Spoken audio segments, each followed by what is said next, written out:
There's going to be a smear campaign against Michael Jackson by the defense of Conrad Murray, the team. I think it's starting already, and that's predictable.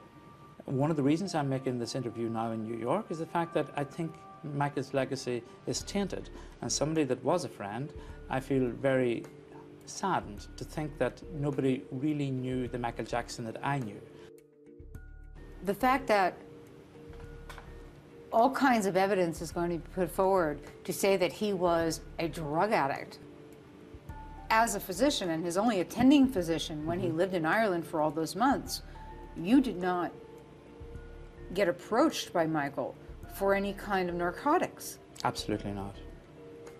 And somebody who knows and understands what the symptoms or signs would be of someone who is an addict, did you see any of that in Michael Jackson? Absolutely not.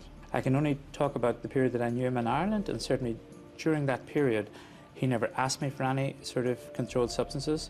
He never had any in the house that I was aware of, and he certainly never acted as if he had any. That, in my humble opinion, medical or otherwise. What was your gut reaction when you realized that Michael Jackson was really gone? I think one of astonishment that somebody so young, just 50 years of age, you know, sort of had passed away. I knew there had to be some reason for it. Is it possible that he became a drug addict and a completely different person after he left Ireland? You know, of course that's possible. I mean, I couldn't see why it should happen, but I mean, it'd be inappropriate of me to not take into account every single aspect of it. And the autopsy report says Michael Jackson was basically fine all the way around, other than something to do with his lungs that had to do with a bronchial condition. This is a person who was dancing, moving, singing. He had a dancer's body. He was limber. He, from all record and all accounts, was a healthy man. Yes, by the autopsy report, we would tend to concur with that. And certainly, during the period that I knew Michael, he certainly was in good physical health. So, for a 50-year-old to die out of the blue, there would almost have to be something that would have happened.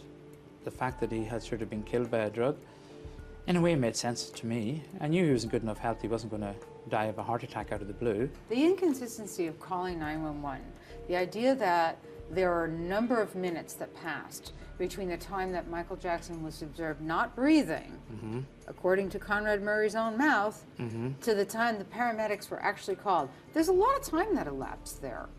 Absolutely. What does that tell you about the standard of care? What was this doctor really required to do if he was practicing medicine the way we expect a doctor to practice medicine? I suppose we don't fully know the circumstances surrounding it, and will probably come out in the court. The guard who appeared first on the scene in Michael's bedroom described Conrad Murray as performing CPR with one hand. Is that even logical?